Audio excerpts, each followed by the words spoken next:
ښه راغلاست.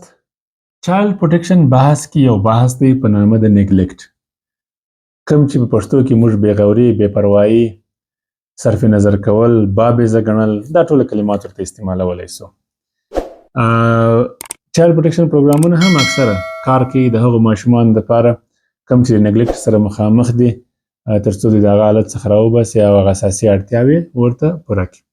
نو چې کله موږ وایو چې نیګلیکټ یا د ماشومانو په وړاندې بېغوري یا بېپروایي، د ماشومانو په وړاندې نیګلیکټ چې دی دا داسې یو حالت دی چې د ماشومانو والدین او کورنۍ د ماشومانو د اساسي اړتیاوو په پوره کولو کې پاته راځي.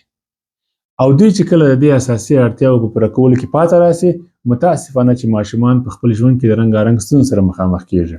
د دوی فزیکي وده د خنډ سره مخامخ کیږي، احساساتي ونډه په اصطلاح باندې وده د خنډ سره مخامخ کیږي، د دوی ټولنیز ژوند متاثره کیږي، دوی روغتیا، تعلیم، نور د ژوند برخې چې دي هغه متاثره کیږي، زیان ویني او د خنډونو سره مخامخ کیږي. نیګلیکټ په کل کې 4 ډوله دی. یو ډول فزیکل نیګلیکټ دی یا فزیکي غفلت یا بېپروایي ده چې په دې کې ماشومان ته صحیح خواړه نه ورکول، سرپناه، لباس او نور. دوهم ډول ایجوکیشنل نیګلیکټ دی چې دا د تعلیم په برخه کې بېپروایي یا بېغوري دی یا تعلیمي بېپروایي ده چې والدین د کورنۍ غړي د ماشوم په تعلیم او درس او زده کړو سر نه ګرځوي، امکانات نه ورته برابروي. دریم ډول ایموشنل نیګلیکټ دی، احساساتي یا عاطفي بېغوري ده چې په دې کې په ماشومانو باندې سر نه ګرځول دي، مینه او عاطفه هغوی ته نه ورکول دي او احساساتو په برخه کې د هغوی سره کار نه کول دي.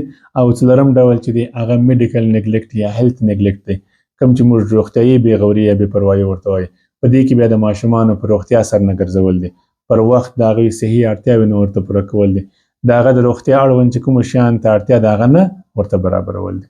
دا 4 ډوله د نیګلیکټ سو. څو ورځې مخکې چا پوښتنه کړې وه چې آیا د غربت په وجه باندې چې یو کورنۍ نه توانېږي چې د خپل په اصطلاح باندې اولاد اړتیاوې پوره کړي، دا هم په نیګلیکټ کې راځي؟ دا په نیګلیکټ کې نه راځي، بلکې د نیګلیکټ یو برخه ده، خو په کل کې دا خبر راجع کیږي و سیستم ته. سیستم مکلفه دی چې د ماشومانو د اړتیاوو د پوره کولو په برخه کې کار وکړي او د ماشومانو اړتیاوې ورته پوره کړي.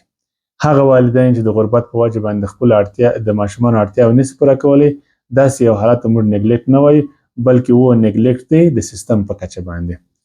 او یو بل دوست پوښتنه کړې وه چې آیا نیګلیکټ په ابیوز کې راځي، په وایلنس کې راځي؟ بالکل. نیګلیکټ چې دی ابیوز دی، نیګلیکټ چې دی وایلنس دی، نیګلیکټ چې دی اکټ اف وایلنس دی، دا ټولو کې راځي، خصوصا په هغو وختونو کې چې امکانات په کافي اندازه باندې موجود وي، اما بیا هم دوی د ماشومانو د اړتیاوو په پوره کولو کې پاته راځي.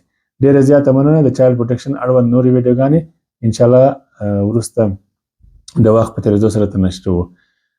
کوشش وکړئ زموږ چینل ته سر ورښکاره کړئ، ویډیوګانې وګورئ، خپل نظریات زموږ سره شریک کړئ، که کومه پوښتنه لرئ پوښتنې موږ ته راواستوئ او علاوه پر هغې باندې چینل د سره سبسکرایب کړئ او د نورو هم مسلکو ملګرو سره شریک کړئ. ډېره زیاته مننه.